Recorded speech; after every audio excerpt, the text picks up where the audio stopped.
మనకున్న సమస్యల్లో వీళ్ళెవరో తెలియట్లేదే. పర్వాలేదు వదిలే, అది మన మనిషికే. ఏం నువ్వు అనేది? ఇదెవరిది? నాతో ఒకడున్నాడే, వాడిది.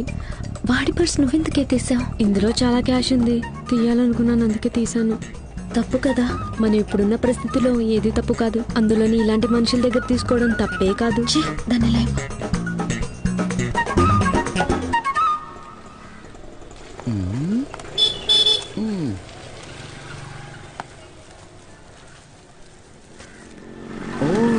కోకిల వాళ్ళ ఇంటి మీద కన్నేశాడా?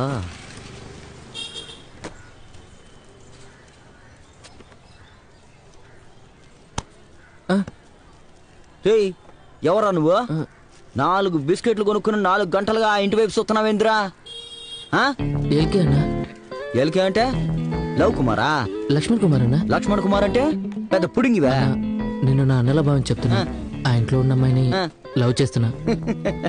రే ఆనంద్, ఈ తుంచు మొహంగాని చూసావా? రే అన్న, 10 లక్షలు ఖర్చు పెట్టి ఈడ కొట్టు పెట్టు కూర్చున్నాను. 10 రూపాయలట్టి బిస్కెట్లు కొనుక్కుని నా కొట్టు ముందే సైట్ కొడతావట్రా? చెప్పరా, ఏం పని చేస్తున్నావు? కాలేజ్ అన్నా. కోకిల కాలేజ్ చదివైపోయి 4 ఏళ్ళైంది. సర్టిఫికెట్లు ఇంట్లోనే ఉన్నాయి. చదువు పూర్తి చేయలేదన్నా. సెల్లెలా? నువ్వు సెల్లెలు లవ్ చేస్తున్నావా బ్రో? నేనెవరో గుర్తుపట్టావా? తెలుసన్నా. ఎవరు? అక్కని లవ్ చేస్తున్నా. ఎలా కనిపెట్టావు? మీ పర్సనాలిటీకి అక్కే పర్ఫెక్ట్. నువ్వు లోపలికి రా. రే ఫ్యాన్ ఇదిగో, ఇందులో సంతకం పెట్టు. ఏంటిది? Cylinder name transfer form. ఇదెందుకు ఇప్పుడు? నేనున్నప్పుడే ఇవన్నీ పూర్తి చేసుకుంటే ఈజీగా ఉంటుంది. ఆ తర్వాత ఆ రోజురా ఈ రోజురా అని తిప్పించుకుంటారు. ఇదిగో సంతకం పెట్టు. నేను పని చేయనా? 6 అడుగులు గొయ్యి తీసి నేను పాతేస్తాను. సంతోషంగా వెళ్ళిపో. రోజు చికాకు తెప్పిస్తున్నావు. ఇందులో సంతకం చేసి టేబుల్ మీద పెట్టి వెళ్ళు.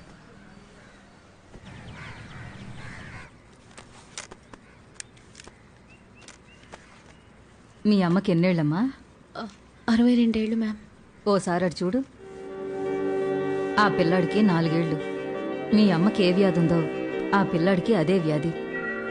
ఈ పరిస్థితిలో 25 మంది ఉన్నారు. అందరి పిల్లల కండిషన్ క్రిటికల్గానే ఉంది. వాళ్ళకి హెల్ప్ చేయడానికే సరిపడా ఫండ్స్ మా దగ్గర లేవమ్మా. ఈ పిల్లల కోసం ఏదో ఒకటి చేసిన తర్వాతే మీ అమ్మ ఏజ్లో ఉన్న వాళ్ళ గురించి ఆలోచించగలుగుతాం.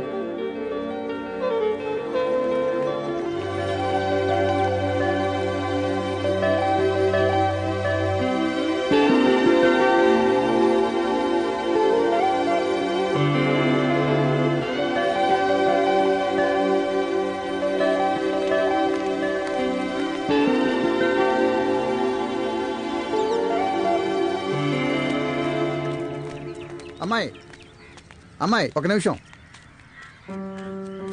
ఇలాంటి ఎన్జిఓల వల్ల ప్రతి ఒక్కరికి సాయం చేయడం కుదరదమ్మా. వాళ్ళకంటూ కొన్ని రూల్స్ అండ్ రెగ్యులేషన్స్ ఉన్నాయి. నిజానికి వీళ్ళు కాక హెల్ప్ చేయడానికి చాలా మంది ఉన్నారు.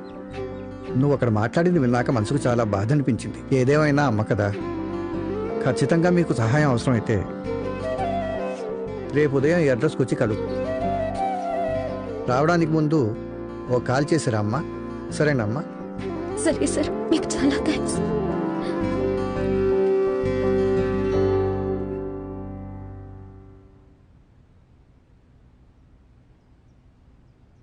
తన్ని బాగా చూసారా సార్? మీకు ఓకేనా సార్? ఫైనలైజ్ చేద్దామా సార్? ఫైనలైజ్ ఎప్పుడో చెప్పమ్మా.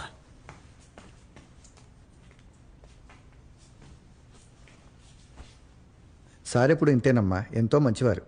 ఎవరికే కష్టం వచ్చినా వెంటనే సహాయం చేస్తారు.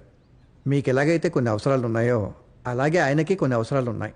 అవి మీరు పూర్తి చేయాలని ఆశపడుతున్నారు. అలాగే సార్, నన్నేం చేయమంటారు? సార్కి ఫామ్ హౌస్ ఒకటి ఉందమ్మా. ఆయన పిలిచినప్పుడల్లా నువ్వు అక్కడికి రావాల్సి ఉంటుంది. ఇదేమీ కంపల్షన్ కాదు, ఫోర్స్ చేస్తున్నామని కూడా నువ్వు అనుకోవద్దు. నీకు మనస్ఫూర్తిగా ఈ పని చేయడానికి ఇష్టం ఉంటేనే ఒప్పుకోవచ్చు. ఒక్క విషయం నేను కన్ఫర్మ్గా చెప్పగలను, ఎట్టి పరిస్థితుల్లోనూ ఈ విషయం ఎవరికీ తెలియనివ్వం. మేమంతా మర్యాద గల పెద్ద మనుషులం. నీకు ఓకే అనుకుంటే ఈ అడ్రస్కి శనివారం వచ్చేసాయి.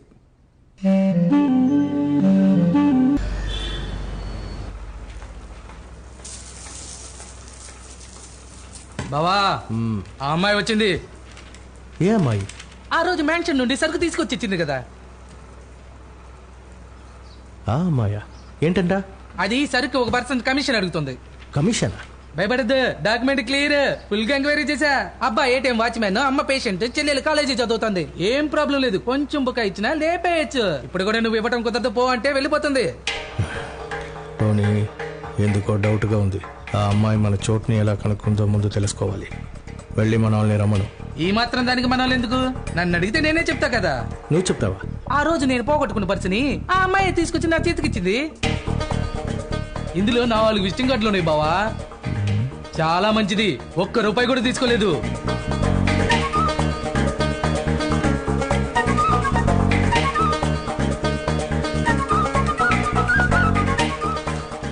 ఇదిగో, ఇది ఆ పిల్లకిచ్చి పంపించు. మారా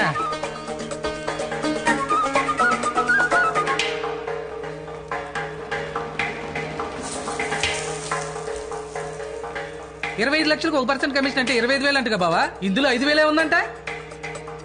సరుకు విలువ 25 లక్షలని ఎవరు చెప్పారు? నేనే చెప్పా. అక్క కోసమని 30 వంతు తగ్గ మర్యాదగా ప్రవర్తించు. పోరా, పోయి పిలుచుకురా.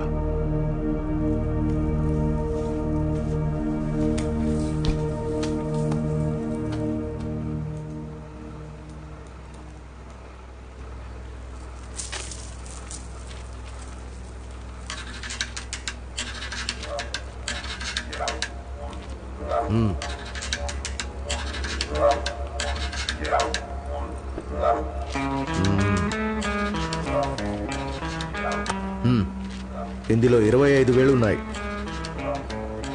ఆ రోజు చెల్లెలికి ఏమవుతుందో అని భయంతో పరిగెత్తుకుంటూ వెళ్ళావు చూడు, నీ ప్రేమకి ఇది కానుక. రే, ఏదో చెప్పావు, ఏంటది? డాక్యుమెంట్ క్లియర్, అబ్బా ఏటీఎం వాచ్మెన్, అమ్మ పేషెంట్, చెల్లి కాలేజీ చదువుతుంది. ఏం ప్రాబ్లం లేదు. ఒకవేళ బుకాయిస్తే వేసేద్దాం, సరేనా? నువ్వు ఎంత చెప్తే అంత. విన్నావుగా, ఈలోగా నీ హిస్టరీ అంతా తెలుసుకున్నారు. పోకిరి ఎదవులు, వీళ్లతో సావాసం చేయమాక. ఇంకెప్పుడు ఇలాంటి చోటుకు రామాకు. బయలుదేరు. శాస్త్రి గారు, పోయిన నెల లెక్క. ఏదైనా ఉద్యోగం ఉంటే చేస్తాను, చెప్పండి. బావా చెప్పానా, అబ్బాయి ఏటీఎం వాచ్మెన్, అమ్మ పేషెంట్, చెల్లి కాలేజీ చదువుతుందని. పెద్దానికి అనుమానించావు అనుకో, టోనీలు ఇంకో రకం చూస్తావు. సార్ భయపడకండి సార్, ఎవరికి ఇవ్వాలో అక్కడ కరెక్ట్ గా తీసుకెళ్ళి ఇచ్చేస్తాను. హే టోనీ, ఈ పిల్లతో మనం తప్పుడు పనులు చేస్తున్నాం అనుకుంటుంది. ఆ రోజు నువ్వు వెళ్ళి తీసుకొచ్చావా ఏంటది? ఇంపోర్టెడ్ ముగ్గు పిండి. దాన్ని పెట్టి ఇక్కడ ముగ్గు వేయకూడదు, పోలీస్ పట్టుకుంటారు. ఏమంటున్నావు బావా? ఆ రోజు తుపాకీ చూపించి బెదిరించి ఈ రోజు ముగ్గు పిండి గిగ్గి పిండి అంటున్నావు. నీ మొక్కం నా మొక్కం చూస్తే ముగ్గు పిండి అమ్ముకునే వాళ్ళ కనిపిస్తున్నామా? ఆ అమ్మాయికి మొత్తం అంతా తెలుసు. నువ్వు వేసుకుంటే ఆయిల్ రంగు ఆకుపచ్చని కూడా తెలుసు. అవును సార్, అది కాదు సార్, ఆయన చెప్పినట్టు. అబ్బా ఏటీఎం వాచ్మ్యాన్, అమ్మ పేషెంట్, చెల్లెలు కాలేజ్ చదువుతుంది. ఒకవేళ బుకాయించినా వేసేద్దాం. నువ్వు ఎంత చెప్తే అంత. మన బేవర్స్ కాలనీ పన్నీర్ స్నానం చేయించి మంచి బట్టలు వేసి పంపించినా వీళ్ళ బిత్తరు చూపులు చూసి ఇన్స్పెక్టర్ పట్టేసుకుంటున్నాడు. వాడి కళ్ళల్లో దుమ్ము కొట్టాలంటే ఇప్పుడు వచ్చిన ఈ అమ్మాయి కరెక్ట్. పిల్లలా మెరిసిపోతుందో తెలుసా? బందర్ లడ్డులా బ్రహ్మాండంగా ఉంది. నా మాట నమ్ము, అమాయకత్వంలోనూ టాప్ రేంజ్. ఆ పిల్ల మన పని చేసిందంటే మన వ్యాపారం పై లెవెల్కి వెళ్ళడం ఖాయం.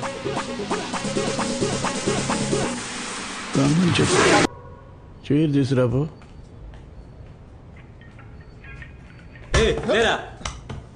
పిల్లని చూడగానే బిల్డప్ ఇస్తున్నాడు. కూర్చో. రే, బయటికి వెళ్ళండి. అమ్మాయి రాగానే మనల్ని బయటకు 2 నిమిషాల పాటు క్యాండీ క్రష్ కూడా ఆడకలేకపోతున్నాను. కిందకి వెళ్ళి పీకల దాకా బిర్యానీ తిని పడుకోవడమే.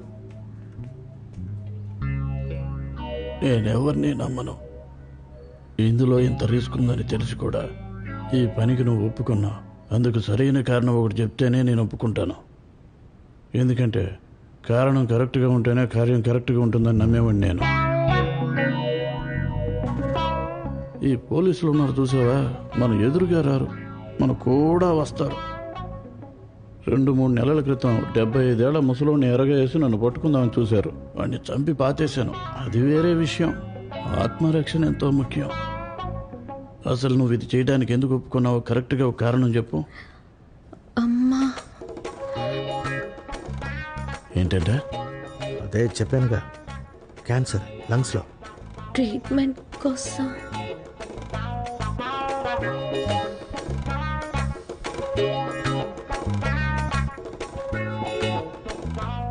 సరే, రేపటి నుంచి పని మొదలుపెట్టు. ఏమయ్యా ఓ పుచ్చకాయ ఇవయ్యా. అలాగే సార్. మేమిద్దరు వృత్తిరీత్యా మాట్లాడుకోవాలి, మీరు బయలుదేరండి. వృత్తిరీత్యా ఎవరితో మాట్లాడుతున్నాడో గమనించినావా? ముంజులు అమ్మేవాడు, పుచ్చకాయలు అమ్మేవాడు, మజ్జిగ అమ్మేవాడు. ఏంటి కబుర్లు, ఎలా ఉంది పరిస్థితి? ఏం చెప్పండి సార్, ఏరియాలో ఎవ్వరూ కనిపించట్లేదు. మీరు వచ్చిన తర్వాత అంతా క్లీన్ అయిపోయింది సార్. నువ్వు పొగిడింది చాలే కానీ ఇదిగో ఉంచుకో. Thanks sir. మళ్ళీ కలుస్తాను.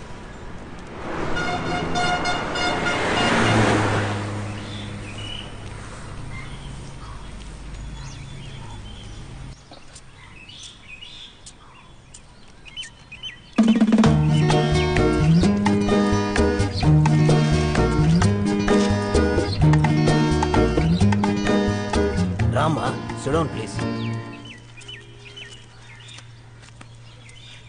ఏం ప్లాంట్ కావాలమ్మా? హెర్బల్ ప్లాంటా, వాస్తు ప్లాంటా? ఏమొద్దు, మోహన్ గారు పంపించారు. మోహన? నాకు యాంకర్ మోహన్ తప్ప ఇంకెవరూ తెలీదమ్మా.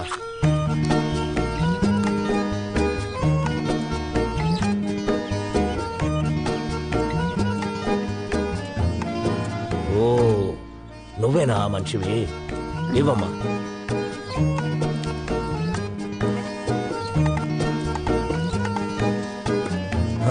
కింద నుంచి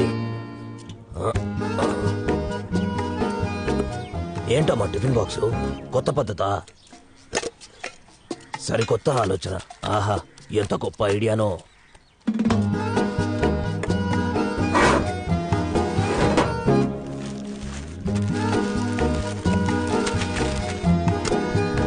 ఇదిగోమ్మా. సార్ కింద నుంచి. ఓ,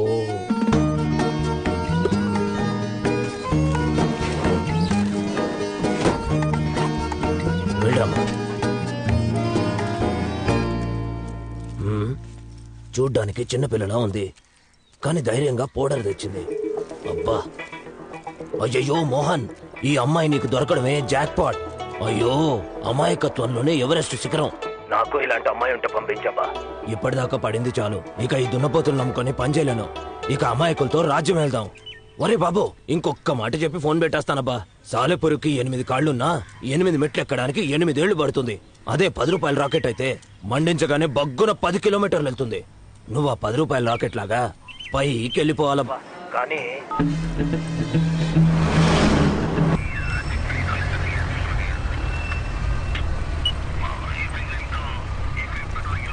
ఇదిగో అమ్మాయి ఆగు. బండెక్కమ్మా. సార్ ఎక్కమంటున్నానా? సార్ ఏం జరిగింది?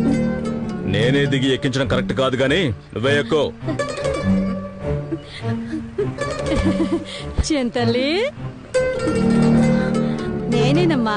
మా ఆయన ఏదో సరదా కాట పట్టించారు. ఏమండి, భయపడిపోయినట్టుంది. అసలు తెలివుందా? ఇలాగ మాట్లాడి తమాషాకమ్మా, దీనికి ఏడుస్తావిడ చిన్నపిల్లల. ఎక్కడికి వెళ్ళాలో చెప్పు, అక్కడ దించేస్తాను. వచ్చి బండెక్కమ్మా. తప్పుగా అనుకోద్దమ్మా, రా, మేమే నిన్ను డ్రాప్ చేసి వెళ్తాం. రామ్మా. కూర్చో. ఇక నువ్వు పోని.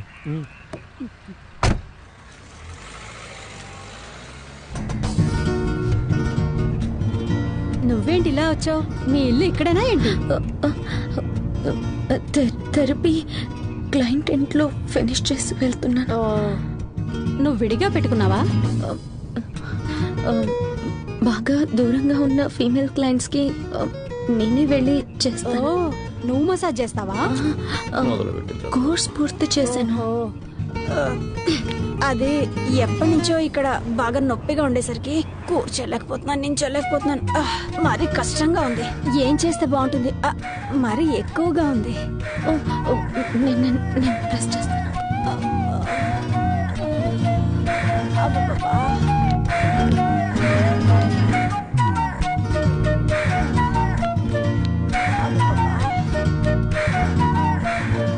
సార్ నేను ఇక్కడ దిగుతాను, ఇక్కడ నుంచి బస్ పట్టుకుని వెళ్ళిపోతాను. ఇక్కడ మీ ఇల్లు? ఇక్కడే దిగుతావా? అవును సార్. సరేనమ్మా. రే, బండి కాస్త పక్కన ఆపరా. అలాగే సార్.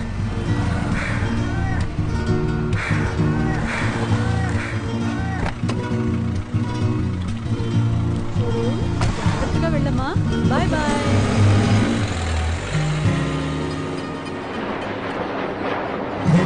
ఏంది అర్జెంట్ కలవాలన్నావంట?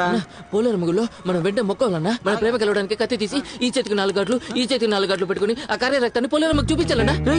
రక్తం వస్తే డాక్టర్ కి చూపించాలరా, పోలేరమ్మ కాదు. వద్దన్నా, నా ప్రేమ తెలిసాక మళ్ళీ కత్తి తీసి ఈ కాలికి 4 గంటలు ఈ కాలికి 4 గంటలు పెట్టుకుని తలపైకి ఎత్తి శోభా శోభా శోభా శోభా అన్నాను అనుకో, నీ ప్రాణాలు పోతాయి. నా భార్య అయిపోతుంది. నీకే కదా బ్రదరు, డాక్టర్ ఏమో నా బాడీలో ఆల్కహాల్ ఎక్కువ ఉందని చెప్పాడు.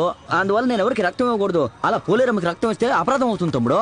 నా బాడీ సెట్ నాకు అదే పెద్ద సమస్య కదన్నా. నీ బొడ్డుకు బొక్కెట్ రక్తం తీసుకోవచ్చు. అక్కడి నుంచే బొడ్డు నుంచే బాడీ సెట్ అయ్యాక ఎక్కడి నుంచి తీసుకోవచ్చు. నువ్వు వెళ్ళు, నువ్వు బయలుదేరు. కావాలంటే నువ్వు వస్తే చాలు. సరే, నేను వెయిట్ చేస్తాను. ఈర ప్రేమ కదా, వెళ్ళు.